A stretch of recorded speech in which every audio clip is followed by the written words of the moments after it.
Hi there, welcome back to the channel. In this video, we are going to learn about memoization in JavaScript. So we are going to understand memoization using a simple example and see what is memoization, why do we need it, and when to use it. And once you understood the concept of memoization using the simple and basic example, then we are going to see one more example of memoization, and that is going to be using core JavaScript concepts such as closures, higher order functions, etc. So without any delay, let's begin. Now let's just look at the definition of memoization that I have written here. So memoization is an optimization technique where the results or output of an expensive function call are cached such that the result can be immediately returned the next time the function is called with the same input. So oh boy, what does this jargon mean? So let me break down these complex definitions to you. So let us consider you have a code base and you have a function written there. And to run that function, you're going to need a long time. Let's just say you have a function which is going to take a good amount of time to execute it, and you need to run this function repeatedly again and again. So that means just running that function for one time, it's taking a good amount of time, and now if you are to run that function again and again, it means it is simply decreasing the performance of our code. Now what can be done? How can we increase the performance of code and deal with these issues? So in this case, we can memoize that function. So let's just say that function, whenever we call for the first time, we are going to run that function for the first time, and whatever the result that function is giving to us, we are simply going to cache that result and we are going to store it somewhere. So let's just say an array or somewhere else, and the next time when we call that function with the same input, instead of running that function again, we are just going to get that result from the cache or the array where we store that value, and we are simply going to return it, because we know that if we run a function with the same input, we are going to get the same output. So whenever we are running that particular function with a unique input for the first time, we are going to run that function, the whole function, and we are going to wait for some time. But if you are calling that function again with the same input, instead of running that whole function and taking a long time to execute it, we are not going to run that function at all. Instead, we are going to simply take the value that we have cached and we are going to return it. And that's how we can increase the performance of our code, or we can optimize our code. So here, let me consider an example and show you how can we memoize. So let's just say I want to create a function that checks whether a given string is palindrome or not. So here is a code that I have written. So it's pretty simple code, guys. This palindrome checker function, basically it is going to take a string, and it is going to say whether that string is palindrome or not. So let me call this palindrome checker here, and let me pass madam here, and here we know that madam is a palindrome term. So let me run this and let us see this in the console here. Okay, so let us go to the app.js, and okay, now let me write m as well. Okay, it's not okay, and let me remove that m as well, it's madam. So let me remove the typo and let us go to the console and see, and it is giving me palindrome here. Now if I instead of writing madam, if I write John here, and we know that John is not in palindrome. Now here let me call this palindrome checker again, and let us give the same input, that is John, and here we are getting not palindrome twice. But the problem here is whenever we are calling this palindrome checker function with the same input John, this palindrome checker function is going to run again and again. But we know that we have already called this palindrome checker function once with this John input, and now what we are going to do is we are going to cache the result of this John input, which is not a palindrome, in a key value pair, and then the next time we call this palindrome checker with the same input, that is John, instead of running this whole function again, we are going to take that value from the cache and we are going to return it as not palindrome. And that's what memoization basically is. So how do we do it? It's pretty simple.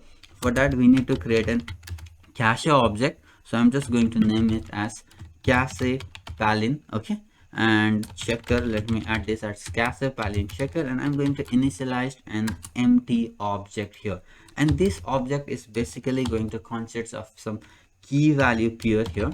So let's just say I've entered madam, all right, as an input. Okay, and madam is an input, and we know that madam is a palindrome, so it is going to store madam as palindrome. All right, so let me fix this typo again here, and let's just say I've entered another input, that is John, which is not in palindrome, so it is going to store as not palindrome. So this is how this object is going to look like. It is going to store the data in the form of key value pair.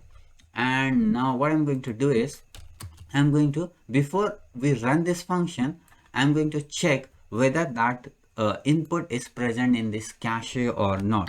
And in order to check, it's pretty simple. We just need to call this cache palin checker here, and we are going to pass that string. And if it is present, then it is going to give us, and if it is not present, then it is going to give us null. So if it is not null, then that input is present in the cache, then we are simply going to return that input. But before returning that, let me write here as value getting from cache, since we are getting the value from cache. And after that, let me log one more time, and now here we are finally going to return the value.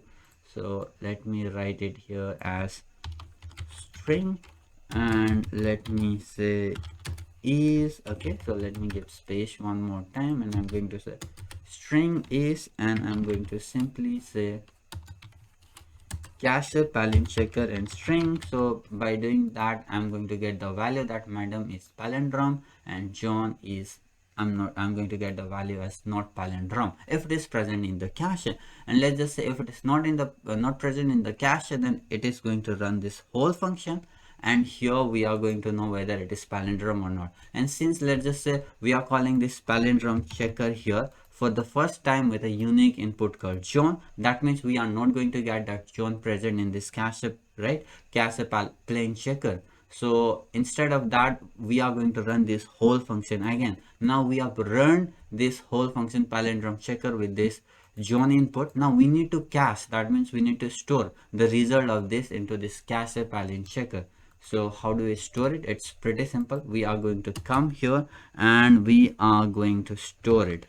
We are simply going to say cache plain checker, and we are simply going to write string. So that cache palin checker string, that is basically John we are passing, that is going to be the key, and its value, which is like the palindrome. Let's just say we are passing madam, which is in palindrome, because here if string is equals to reverse string, then it is going to be palindrome.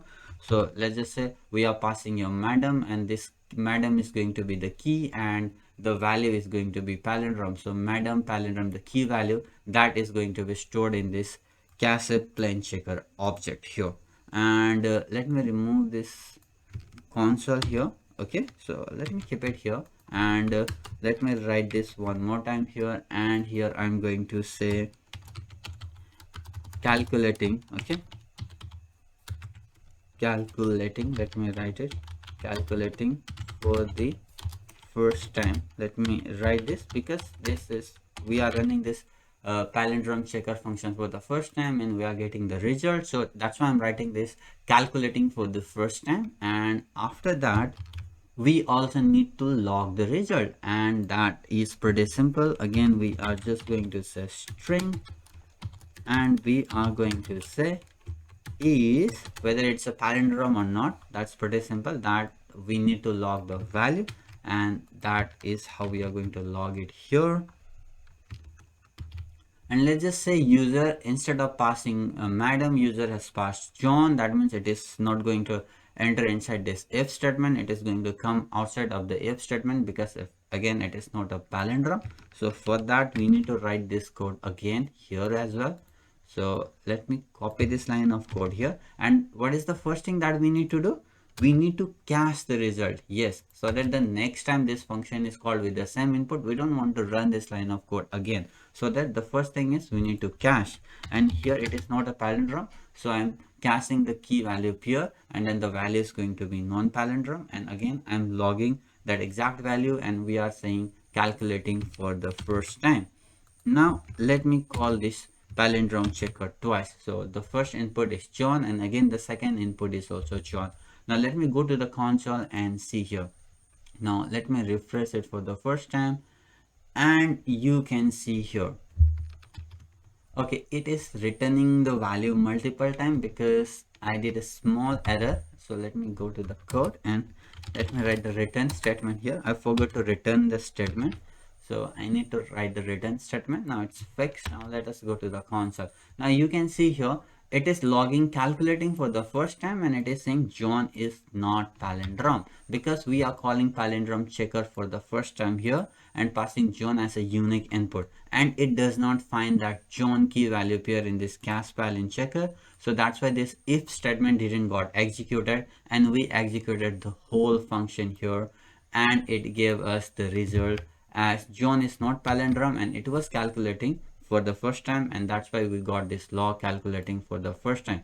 But as soon as we call this palindrome checker with the same input, that is John, for the next time what we got is we got the value from cache, and it is saying John is not palindrome because next time what we did is we stored this key value in the cache plain checker object here. This is how we stored it here. We said cache palin checker string, and we said not palindrome, and that's how we stored this in the form of key value pair. And the next time the whole function, this whole function did not get executed at all, and just this if statement was executed, and it gave us the value from the cache. So this is how we optimized our code, and we got the value from the cache. Now let us try this one more time, and let's just write it as madam, and let me write it as madam as well. And you can see here calculating for the first time John is not palindrome. Next time we are getting John from the cache, and similarly madam, this is the first unique input that we are giving. So again it is calculating for the first time, and it is returning as madam is palindrome. And again next time we are calling palindrome checker using the same input, that is madam, which we have already called once. So the next time, instead of running the whole palindrome checker function, we are getting that value from the cache, and it is saying madam is palindrome. So that's it guys. That is what memoization in JavaScript basically means. Let's just say you have a function which is complicated and it takes too much of time to execute it, and you need to run that function again and again with the same input. Then what you can do is you can run that function once for the first time, and whatever the result is returned or given out to you, you can cache that result. And as soon as we call that function again with the same input, instead of running the whole function again, we can simply take the result from the cache, and we can give it, or we can return it back, and we can increase the performance of our code. So this is a pretty simple example. Now I hope you understood what memoization is and when to use it. Now let us look one more example where we'll be using core JavaScript concepts like closures and hoisting. So let me comment this out, and let us clear our console. Now the console is cleared. Now we are going to implement memoization using core JavaScript concepts such as a closure and higher order function. So here what we are going to do is we are going to simply create a function called add, and this function is basically going to add a two number. Okay, let's not do add, let us try to implement as square, and this function is basically will return the square of a number. So let's just say the input is 4, then the square of 4 is 16, so it is basically going to return us 16, and that is going to be pretty simple. We just need to do number into number, that's all. And this is how this function is going to return us the square of any number that we give as an input. Now the next step is to memoize this function. We need to memoize this using core JavaScript concepts like closures and higher order function. So let me memoize it by calling a function called memoize. Okay, so here again I'm going to pass a function, I'm going to create a function, and here I'm going to pass a function called square. Okay, so this is going to take this function, since this is an higher order function, so it is going to take a function as an argument or a parameter. And here we are also going to create a cache object. So this time I'm going to call this cache object as square cache, and again we know that this is going to be an empty object for the first time. And what it is going to do is this Memoize function is going to return one more function out here, right? And here it is going to take the arguments that we are passing, or that we will be passing in the future. So bear with me, I'm going to explain it to you. And let me get those values. So here I'm going to say let number equals to arguments array of 0. From here we are going to get the first value that we are passing as an argument. Now the first thing we need to do is we need to check whether that value is present in the cache or not. Like here we did the same thing, right? So we need to do the similar thing here. So let me just copy and paste this code. It is pretty much the same thing. First we need to check whether that value is present in the cache or not, and this time we have this cache called square cache. And let me remove this, we don't need this. Okay, so here we are going to check in a different format. Since we are getting a number, so we are simply going to say if number in square cache, means whatever the number is passed, whether that number is present in the square cache or not. So that is what we are going to do it, and we are going to cache it here. And after that, let me remove this as well. You know what, let me remove this whole console.log thing from here, and let me return the result directly. So I'm just going to say square cache, and I'm just going to return the number here. Okay, and let's just say that number is not present in the cache again. That means we need to execute that function, we need to call that function, and we need to perform the calculations. So for that, let me write a log statement here. And since this is a regular calculation that we'll be doing, so let me write it as regular calculation for the first time. This is a calculation that we'll be performing for the first time because it is not present in the cache. So that we need to calculate it for the first time, execute it, and get the result and stored in the cache.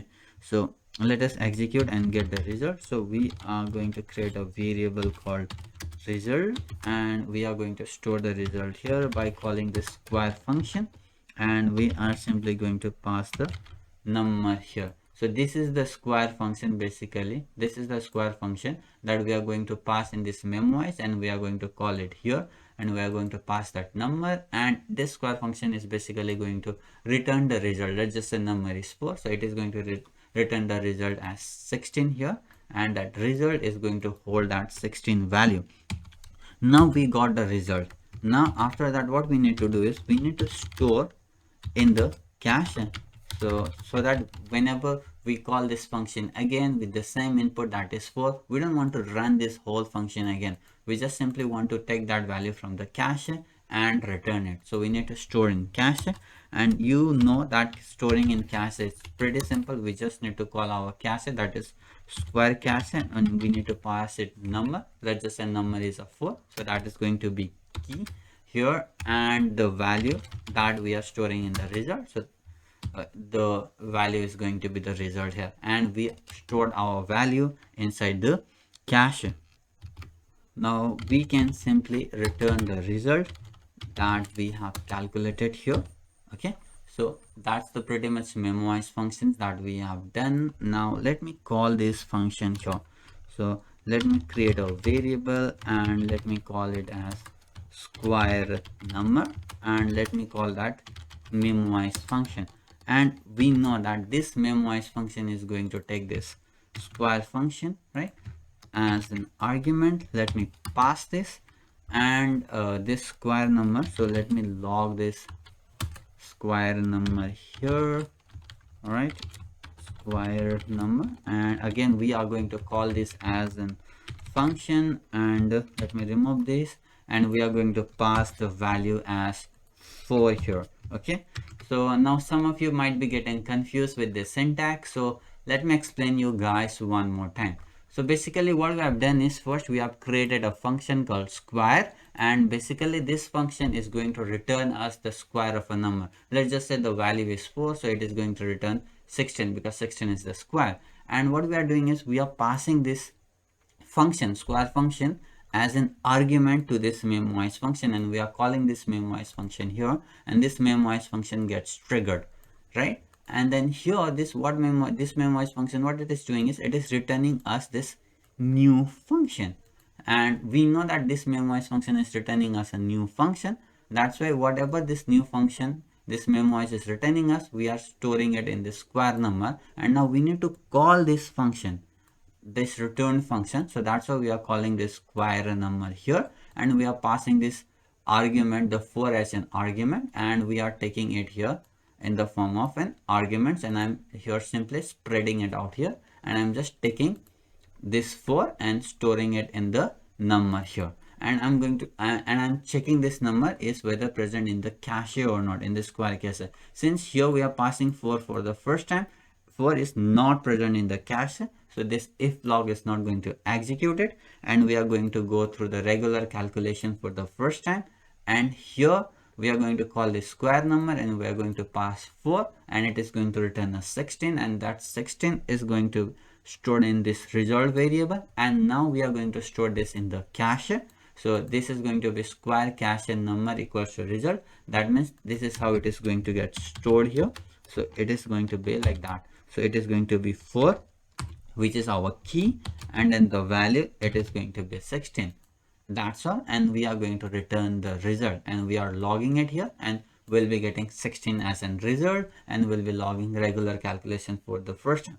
But next time if we call this square number function again, and if the input is same, that is 4, then what is going to happen is it is not going to run this whole function again, it is simply going to first check inside the cache if 4 is present in the square cache or not, and as you know that 4 is already present in the square cache, then we are simply going to log the value from the cache, and we are going to return it. So now let me save this code, and let us go to the console and check it. And as you can see, for the first time we are getting calculation for the first time, and the value is 16, and then the next time we are getting the value from the cache. So that's what memoization is, guys, and this is how we implement it using core JavaScript concepts like higher order functions and closures. I hope you like this video. Please subscribe to my channel, and I'll see you all in the next video.